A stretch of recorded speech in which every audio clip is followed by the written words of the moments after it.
സുരേഷ് ചെറിയ സ്പാനിങ് വന്നാണ് എനിക്ക് പണിയടക്കണം.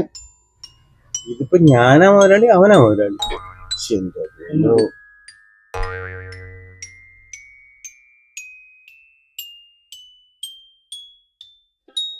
അളിയ വേണു അടുത്ത കുരിശ് എന്തളിയാ അളിയ വീണ്ടും വണ്ടി വഴിയിലായി പെട്ട് കിടക്കുകയാണ്. അളിയ മൈലേജ് ഒട്ടും കിട്ടുന്നില്ല. നിന്റെ ഈ മൈലേജിന്റെ പ്രശ്നം ഇതുവരെ തീർന്നില്ല അളിയാ. ഒന്നും നോക്കളിയ, ഇതുവരെ കൊണ്ടുവച്ചിട്ടുണ്ട്. നോക്കളിയ അളിയ. ആരളിയ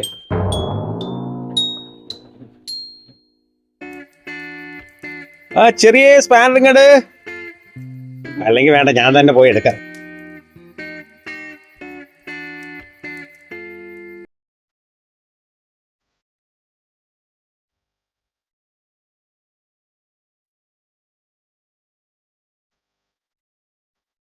അയ്യോ എന്റെ വണ്ടി കേസൊന്നും പറഞ്ഞില്ല. എന്ത് സാധനം വാങ്ങാനുണ്ടാ ആ വണ്ടിയിൽ? നോക്കളെ എടാ വണ്ടി കൊടുത്തൊരു കട്ടയുള്ള വണ്ടി കൊടുത്തൊരു പുതിയൊരു വണ്ടി കിടന്നാ. നിന്റെ വണ്ടിയിൽ ഒരു കുണ്ടിയും മാറ്റാനില്ല, എല്ലാം ഞാൻ മാറ്റി വെച്ചിരിക്കുക.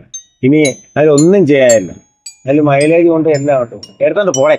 അളിയ നിനക്ക് എന്റെ ബുദ്ധിമുട്ട് അറിഞ്ഞിട്ടളിയ. എല്ലാ ദിവസം വഴിയിലാവുകയാണ്. ഇന്ന് നോക്കളിയ പണിയില്ല, ഞാൻ അവിടെ കൊണ്ടുതരുമോ? ഇന്ന് നോക്കളിയ അത്യാവശ്യം എല്ലാ ദിവസം പോകണ.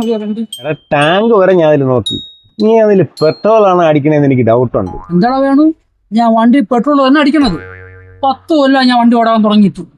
ഇന്നും 50 രൂപ കുറഞ്ഞ് അടിച്ചിട്ടില്ല. നിങ്ങൾക്കറിയാമോ? ഇപ്പോഴാണ് വഴിയിലായത്. എന്തിനു കുറവ്? എന്റെ തെറ്റാണത്. അപ്പൊ എന്തായാലും അളിയന്റെ വണ്ടിയിൽ എന്തോരോ ഒരു പ്രശ്നമുണ്ട്. ഇപ്പൊ ശരിയാക്കി തരാം. സുരേഷേ ആ വലിയ സ്പാനറിങ്ങള് വലിയ സ്മാർട്ട്. നീ എനിക്കെന്തിനാ ഈ വലിയ സ്പാൻഡർ?